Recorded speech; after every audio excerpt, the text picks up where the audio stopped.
I was 18 years old when I got married. I belonged to a very conservative family, a Baloch family, where good daughters never say no to their parents. My father wanted me to get married, and all I said was, if that makes you happy, I'll say yes. And of course, it was never a happy marriage. Just about after 2 years of getting married, about 9 years ago, I met a car accident. Somehow my husband fell asleep and the car fell in the ditch. He managed to jump out, saved himself. I'm happy for him. But I stayed inside the car and I sustained a lot of injuries. The list is a bit long. Radius ulna of my right arm were fractured. The wrist was fractured. Shoulder bone and collarbone were fractured. My whole rib cage got fractured. But that injury that changed me and my life completely was the spine injury. Many people came to rescue. They gave me CPR. They dragged me out of the car. And while they were dragging me out, I got the complete transection of my spinal cord. Those 2.5 months in the hospital were dreadful. I was at the verge of despair. One day, doctor came to me and he said, well, I heard that you wanted to be an artist, but you ended up being a housewife. I have a bad news for you. You won't be able to paint again.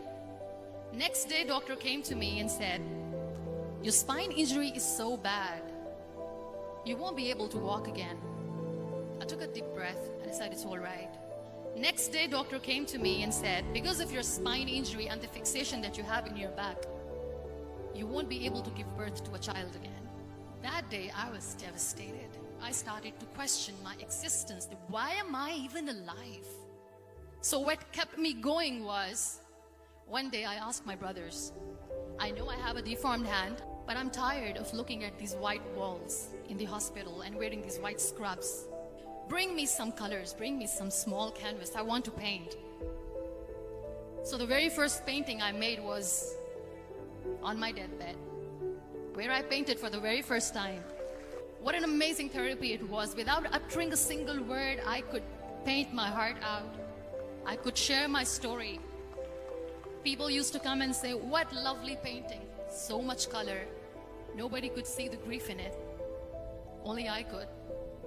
And that day I decided that I'm going to live life for myself. I am not going to be that perfect person for someone. I am just going to take this moment and I will make it perfect for myself. That I'm going to fight my fears. So I wrote down one by one all those fears. And I decided that I'm going to overcome these fears one at a time. You know what was my biggest fear? Divorce. But the day I decided that this is nothing but my fear, I liberated myself by setting him free. And I made myself emotionally so strong that the day I got the news that he's getting married, I sent him a text that I'm so happy for you and I wish you all the best. And he knows that I pray for him today. Number 2 was, I won't be able to be a mother again. And that was quite devastating for me. But then I realized there are so many children in the world, all they want is acceptance. So there is no point of crying, just go and adopt one. And that's what I did.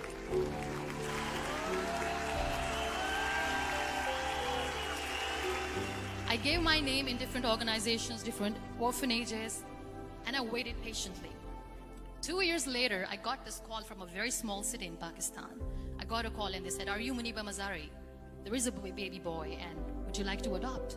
I could literally feel the labor pain. I said, yes, I am going to adopt him. I am coming to take him home. And that day, I was 2 days old, and today he's 6. You know, when you end up being on the wheelchair, what's the most painful thing? People think that they will not be accepted by the people because we, in the world of perfect people, are imperfects. So I decided to appear more in public. I started to paint. I have done a lot of modeling campaigns.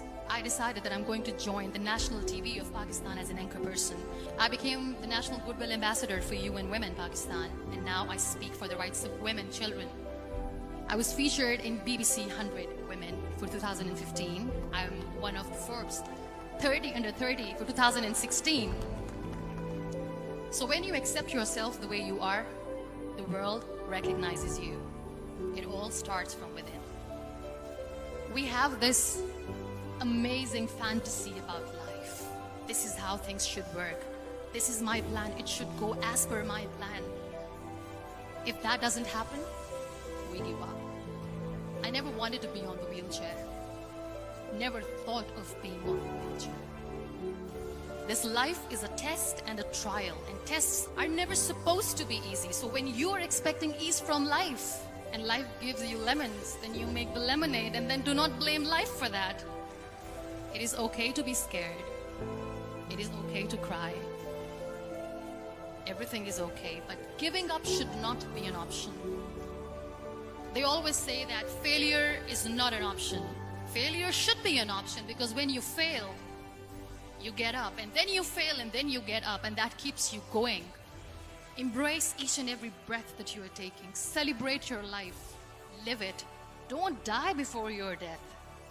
Real happiness lies in gratitude. So be grateful, be alive, and live every moment.